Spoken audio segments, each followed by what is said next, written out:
Berapa? Ya, dua. Ayo, Rek. Silakan, Rek. Ya, silakan.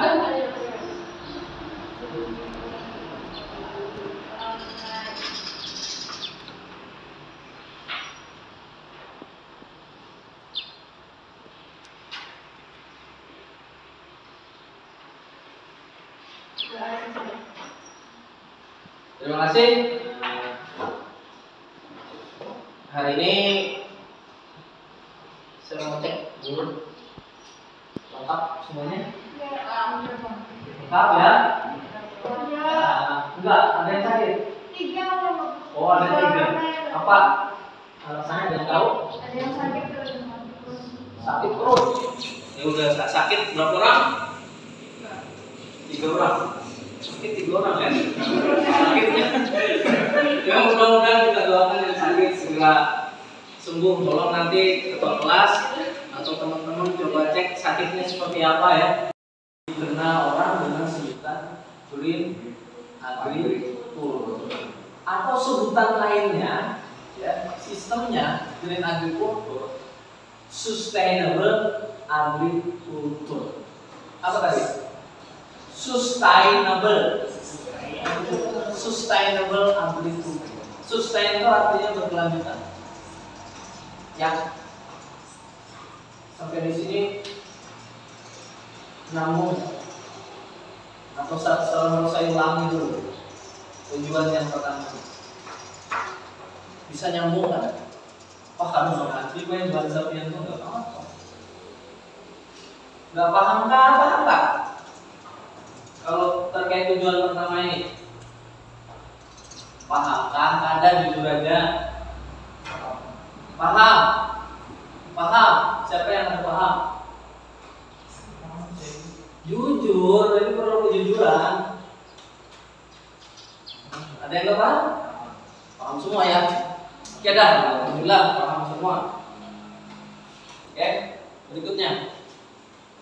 Saya minta kalian diskusi. Nanti saya semacam putarkan video, kalian analisis berdasarkan video supaya tujuannya tercapai. Oke? Ada kerusakan lingkungan. Itu apa sih kira-kira mendorong arahnya ke situ? Oke? Ada yang kurang jelas? Untuk tujuan yang kedua, bisa menganalisis kerusakan lingkungan. Arahnya seperti ini. Ya, jelas ya. Poinnya, kalau penggunaan bahan kimia kira-kira tak jasa teknik di dalam tanah itu makin bagus makin kurang. Ayo nak, perhatikan Bapak, dengarkan Bapak. Kira-kira kalau penggunaan bahan kimia banyak di tanah, biologi tanah bagus kan? Baguskah atau buruk Pak? Hah? Tambah buruk. Elok, cacing-cacing mulai koler gitu di sana. Elok, tanahnya bekaras, gaman, hendak jati hendak menang-menang tanah, bijul kepala lalu di tanah elok. Iya kan? Gitu ya. Jelas sampai di sini. Maka penggunaan kimia akan mempengaruhi jasa teknik di dalam tanah. Maka penggunaan bahan kimia mempengaruhi mikroorganisme di dalam tanah. Itu ya. Slide ini arahnya ke situ. Oke? Di samping itu juga arahnya nih ada dampak terhadap manusia. Tanahnya jadi rusak, hamanya jadi resisten, kena vaksin. Ya, habis itu yang terakhir residu bahan kimia di bahan pangan. Saya mau konteks ke sini. Ada pernyataan seperti ini nak. Kalau siapa namanya? Siapa? Ya, itulah ya loh. Bukan dikit. Siapa namanya? Alpianur. Alpianur. Misalnya Alpianur dia Bapak kisahnya dikit. Nah, ini ada duit 10.000 Nur. Tolong ikam ke pasar tukarakan sayur sawi. Kayak apa ikam memilih sayur sawinya? Biar yang baik. Habis itu kayak apa ikam milih? Pilih baik menurut yang Pak? Segar. Habis itu Ya. Bisa banget. segar bang. Habis itu daunnya kayak apa? Daunnya misalnya warna daunnya habis hijau merona. Hijau merona. Jadi kelihatan bang namanya. Apalagi keadaan ininya daunnya misalnya hijau habis itu sempurna misalnya atau kayak apa? Ada lubang-lubang habis itu Tukar salam dulu. Ya. Nah, ini yang mempengaruhi budidaya. Bencana alam, pencemaran air, pencemaran tanah itu akan mempengaruhi kegiatan panen, budidaya, termasuk panen. Ya, kerusakan itu bisa karena alam, bisa manusia. Bila manusia biasanya terkait pencemaran, air rusak. Dia buang sampah, buang limbah ya. Kemudian kalau udara, gara-gara karbon bisa karbon monoksida. Yang dari knalpot biasanya karbon juga, tapi monoksida. Videonya Bapak tampilkan, habis itu ikan diskusi, habis itu kita simpulkan, habis itu selesai. Oke, saya minta kalian bikin kelompok ini empat ya, empat nih, Bapak. Kemudian waktunya nggak usah lama-lama, ya kan? Bapak bagi ini LKPD dan pengajarnya.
Hasil diskusi kelompoknya mau perwakilannya saja mungkin satu orang untuk menyebutkan atau memaparkan hasil kesimpulannya terhadap video yang ditayangkan tadi. Silakan.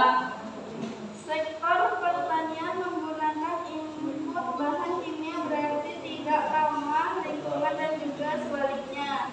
Bahan kimia berpotensi mencemari lingkungan.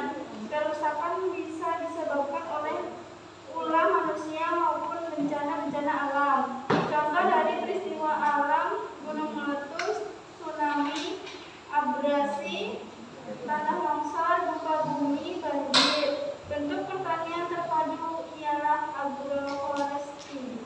Oke, sampai di situ ada yang kurang jelas mungkin dengan pernyataan kawannya. Ini memang ada nih.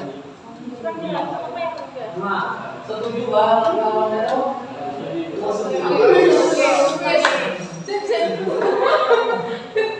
Oke, sekarang ke kelompok berikutnya. Kalau sudah nggak ada sanggahan dari kawannya silakan.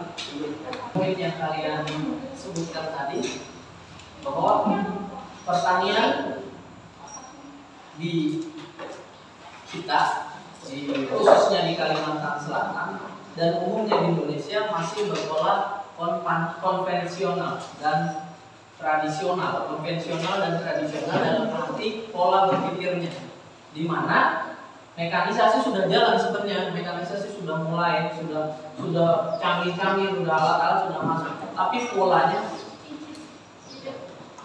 polanya masih menggunakan pemikiran apa-apa dengan bahan kimia. Semestinya harusnya sudah dikurangi atau bahkan mengarah ke pertanian organik yang ramah lingkungan, di mana penggunaan bahan kimia itu harusnya sudah dikurangi. Mengingat fisik tanah itu semakin jelek. Mengingat residu akibat pertanian organik berpengaruh terhadap hama dan residu terhadap yang kita konsumsi. Ya, laju kebutuhan pangan itu terus meningkat, semestinya terus tersedia. Tapi dengan laju kebutuhan pangan harusnya juga laju itu dibarengi dengan teknologi yang semestinya berkelanjutan atau ramah lingkungan. Salah satunya tadi sudah disimpulkan, ada mulai agroforestry, kemudian kultur teknis misalnya tanamnya tumpang sari, kemudian penggunaan terkait pembicaraan kita tadi tanah ya, supaya ramah lingkungan. Tanah itu jangan pakai pupuk full pupuk kimia. Mulai sekarang kita gunakan pupuk organik. Supaya apa? Supaya jasa kenik atau mikroorganisme di tanah itu tidak berkurang atau bahkan musnah, sehingga tanah jadi keras, susah diolah, air jadi tidak maksimal di tanah, dan seterusnya dan seterusnya.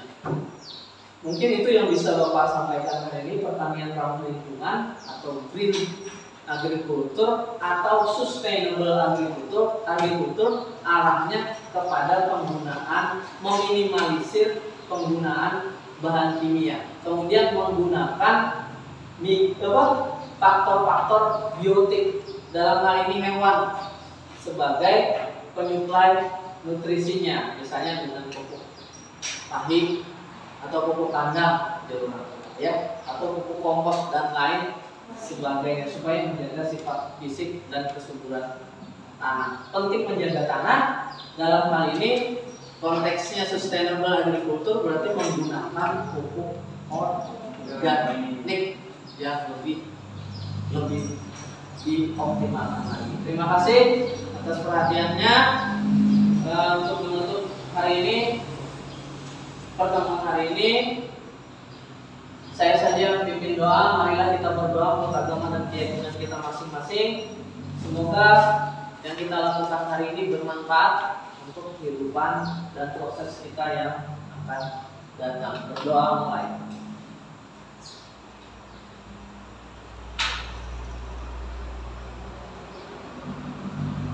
Selesai. Jangan lupa, saya tidak akan bosannya berpesan, jaga kesehatan, lakukan prosedur kesehatan yang baik, mau di kelas, mau di sekolah, mau di rumah. Saya mengimbau sifatnya rajin mencuci tangan, menjaga jarak, memakai masker, hindari berkerumun. Oke? Mudah-mudahan bisa ketemu, sehat, salam sehat. Mudah-mudahan di pertemuan berikutnya lebih semangat lagi. Halo.